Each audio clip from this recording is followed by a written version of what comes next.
hello there everyone, welcome back to James Redmond TV and welcome to another Redmond Roundup. First and foremost, let's get the quick elephant out the room. I apologise for not doing a live stream yesterday. Did go out, did get heavily bevied, and now currently very hungover. So therefore, I just need you to all bear with me. But guys, now that the apologies out the way, let's get into the video. We're going to be talking about, well actually we're going to do a couple of things. So, a little bit of news on Dominik. We know that he's our player, but just stuff regarding the medical and when we can expect him to be officially announced.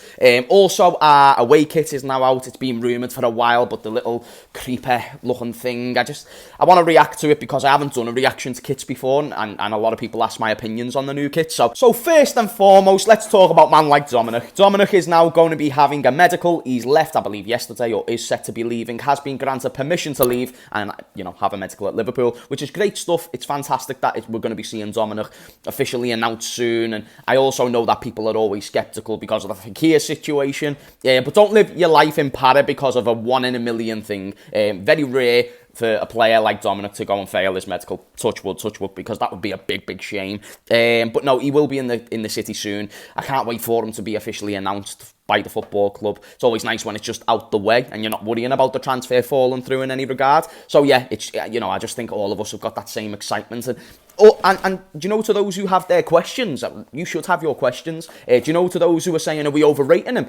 You deserve to say that because it's very minimal substance so far, but he seems to have an elite mentality. I'll give you an example. When he took a penalty, Neymar come over, he was like, "Gonna score? Are you sure?" And then he was like, "Of course I'm going to score." And then he slotted it, and then even told him straight after the interview as well, "I just had water on my head. Sometimes before the shows, I'll put water in my face, and it got stuck in my cap, I think." But what's it called? Yeah. Not only the mentality, but the ability, the set pieces, the passing, the shooting. Oh, he's just boss player. That's why he's called SZOBOSZLAI, you know what I mean? SZOBOSZLAI, he's so boss. He's just boss. And I like it. And that's going to be the word, my vocabulary when describing him is now just going to be boss. And that's just as simple. And on top of this as well, guys, I think that it is one of those signings where you think, is this going to be like one of the best midfielders that we've had? And I don't know, guys, I might be too much, but I do think that we've got a lot of promise here, you know what I mean? I'll put myself in the mud if he ends up being bad, and you can say it's my fault. But yeah, what else did I want to do? React to the away kit. What do we think about this away kit then? I think it's been released for a while. I know that examples, I don't know if it was just official recently, but a lot of yous asked me my opinions on these football kits, and I just thought I'd give you my opinion on this one. Yeah, I'm not a big fan. It's just one of those things. Like, I think, in my opinion, it looks kind of like I know everyone's going with the creeper jokes. That's not what I'm saying. It looks like the type of kit where it's bad luck. It is just one of those things. If we play in that kit and we lose games, I don't want us to play in that kit. And I understand you've got to for, promotion and when I say promotion, I just mean like promoting the kits and whatnot, because when you go to the Liverpool store, the ambition of the football club is for you to buy each individual item. That is what they would love, and they love fans who do that. That's why, fans around the world are so important to the football club, because people, there might be a couple of locals, I don't align with them, but a couple of locals who say, oh, it's not the same club no more. But then, if you're competing with these big teams, you need a big fan base to make sure that we're funding the football club, you know what I mean? So I always give credit to the fans across the world. They invest the most money. Like, for instance, me and the fans around the area, why are we going to go and spend? Because this the tradition on a local basis, and you guys know the poverty situation in Liverpool, and I do this, but like it's not really this. I don't know why I did that. It's quite significant, but buying 3 kits has just never been the tradition. It's just get the home kit, get an away kit, and then boom, you're flying. And that could even be your kit for a couple of seasons. I forgot that it was like this, but back in the day, it was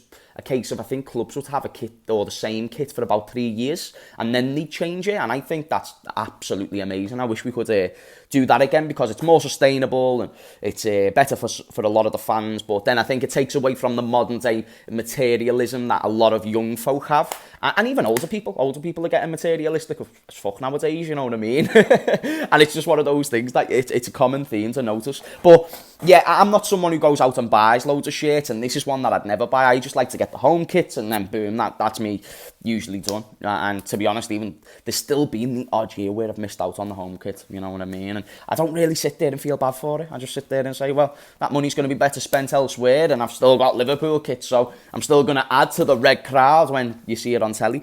But yeah, let me know what you think about the kit. I'm not a fan, but I'm alright with it. No, I'm alright with not getting a Nike sponsorship. You know what I mean? But I do actually want to say as well that I think New Balance was so much better. So I'll take that, but I'll take that new MB sponsorship. You know what I mean? But yeah, I do think they were a significantly better kit makers. I do. I love some of those kits. The 125 years kit. Boss. A great kit, amazing. But anyway, we'll get on to the last topic and then we'll leave it there. For anyone who's an Arsenal fan, this concerns you, as Timber is officially joined. Just work, man. Havertz, Timber, friggin' Rice. It's beautiful, beautiful. Great work from Arsenal. 3 good signings, and you're giving yourself the best possible chance to compete next season, which is all you can do. I would be surprised to see Arsenal. I would not be surprised to see Arsenal playing significantly better next season. I think they will play significantly better. I think they're going to prove everyone. Maybe like surprise a couple of people if they go on, one of those big runs before January. That's huge. And also what is huge is the fact that Mikel Arteta isn't slowing down. These additions are great. 100 million on a CDM, about 40 million for Timber, and then who else was it that you signed again? It was Havertz. So of course that was 60 million. Big bucks are being spent, 200 million so far in the transfer window, or there and thereabouts. And I do think now that when people ask the question, should Arsenal go and win the league? I always find it difficult to answer that question, because in one sentence you'll say they've spent 200 million, they categorically need to win the league. But then in the next sentence, if we're saying who do you think will win the league, you're going to say Manchester City. So if you think Manchester City should win the league, or could win the league, or will win the league, then why should Arsenal win the league? Does that make sense? And I get it, because they've spent 200 million. But I'm not even trying to defend Arsenal here, but I just don't see the logic where in one sentence you say Man City are the favourites, and they are the clear favourites, but then Arsenal should definitively, without question, should still win the league. I don't think that makes sense. Even when we were competing with City, I never felt we should have beat that. I never looked back at a season and said, we had a well better squad than them. You know what I mean? We should have really capitalised on that. And there was moments that we should have capitalised on, but I think we still had a maximised season, in a sense that the season we lost the league, we lost one game. Think about it. We got way more wins than the Invincibles and one more loss. But one of the greatest winning sides that have ever came second, and Arsenal fans have just went from liking the video to disliking the video, because apparently to them the Invincibles boss. Unpopular opinion, that team that finished second is better than the Invincibles. Let me know in the comments down below. I'm just here to cause shit. But I actually think there's a premise to that. I think, like, if you think about it, I think there's something to us being better than originally. But I need to get a new microphone, man. This long rope thing, it's mad. But anyway, guys, thank you for watching this video. Again, I'm hungover, so this was hard, this was difficult, and I just really appreciate you bearing with me. If you didn't like the video, you know what to do. You smash a dislike and you say, James, you're a knobhead, and then we leave it there. But anyway, guys, much love to you and your mothers, and have a belter, okay?